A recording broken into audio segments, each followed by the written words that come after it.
In 1996, a new star emerged in the world of baseball. A baby-faced 20-year-old shortstop for the Seattle Mariners, Alex Rodriguez. The former number one overall pick in the 1993 draft was touted as a true five-tool player by scouts when he was only 17 years old.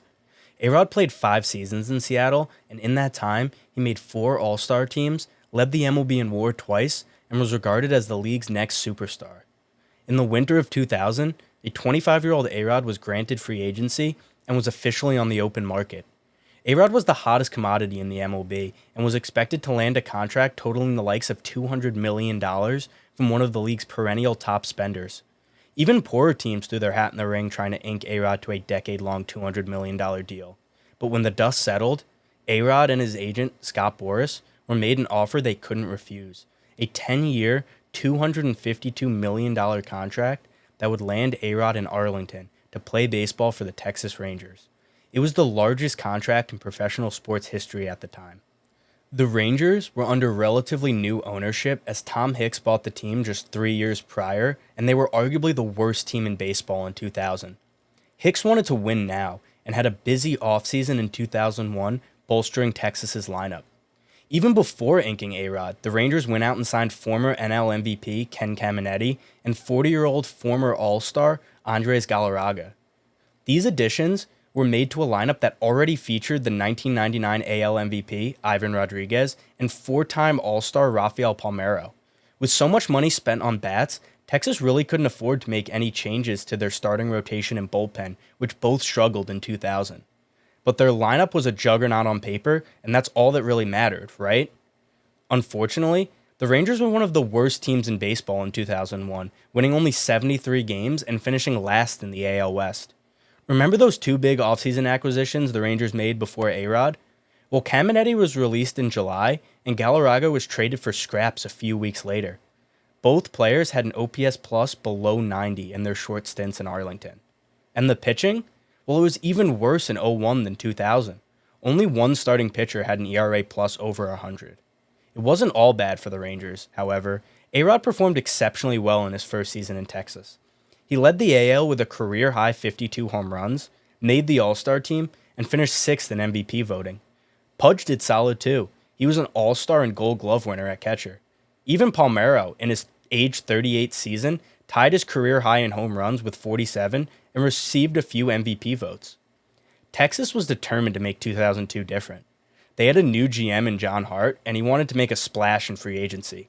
The Rangers, under pressure from AROD, went out and signed the prized free agent of the 2002 class, Chan-Ho Park. Park was coming off an all-star season and inked a 5-year, $65 million contract with Texas. This deal made Park the 6th highest paid pitcher in baseball, right between Pedro Martinez and Randy Johnson. The Rangers also signed Juan Gonzalez. He was a former Ranger who won 2 MVPs in his time in Texas. Gonzalez was traded in '99, but Texas decided to bring him back on a 2-year deal. The Rangers added a bat and a legitimate ace and were ready for the 2002 season. And then, they won less games than they did the year before. How did this happen? AROD had the best season of his career, leading the MLB in home runs and RBIs, leading the AL in WAR, being named an All-Star, a Gold Glove winner, a Silver Slugger winner, and finishing 2nd in MVP voting. Rafael Palmeiro had another typical awesome Palmeiro season. Well, Pudge and Juan Gonzalez both dealt with injuries, playing only 108 and 70 games respectively. And for Texas's newfound ace, to say he was a disappointment would be a wild understatement.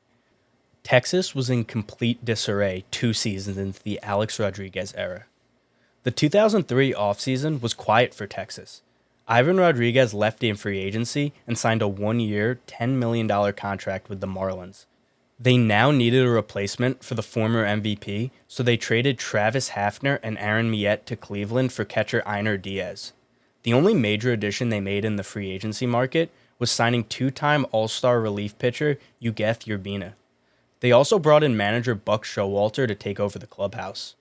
After 2 extravagant off-seasons in 2001 and 2002, the Rangers limped into the '03 regular season.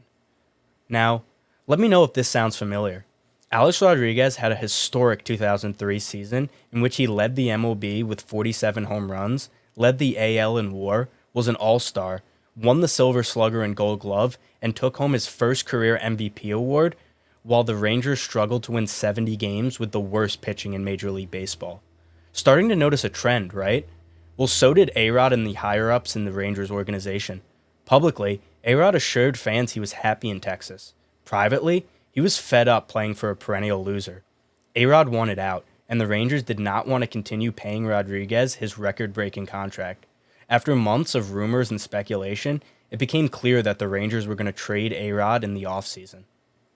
However, trading a player and contract of AROD's magnitude was no easy feat.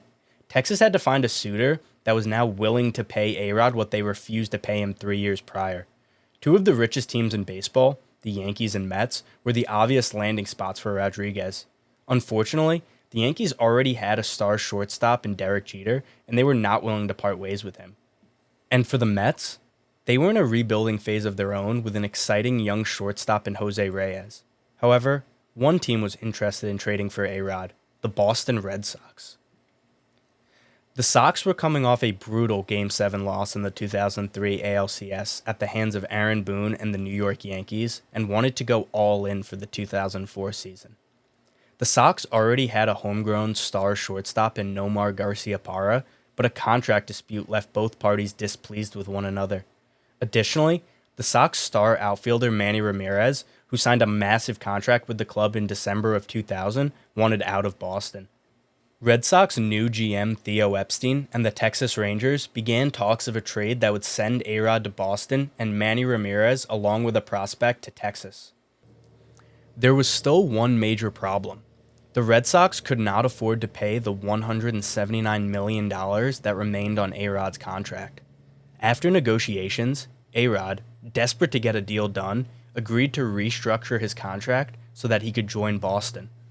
AROD's salary would be cut by $4 million a year, and he would gain the option to enter free agency following the 2005 season.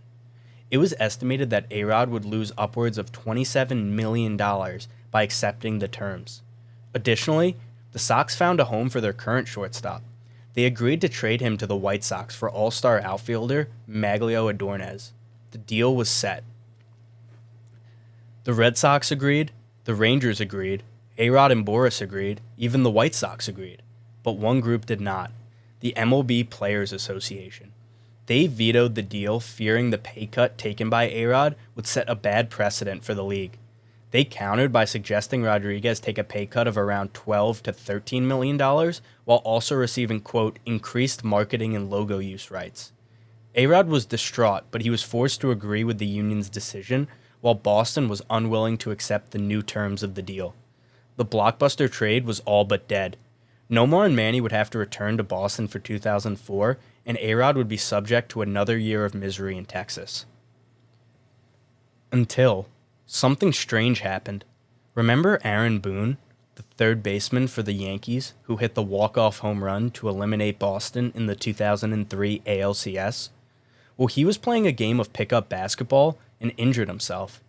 After getting it checked out, Boone learned that he had torn his ACL and would have to miss the entirety of the 2004 season. All of a sudden, the Yankees were without a starting third baseman. George Steinbrenner and GM Brian Cashman quickly sought to acquire a replacement for Boone. In typical Yankees fashion, they wanted to go big.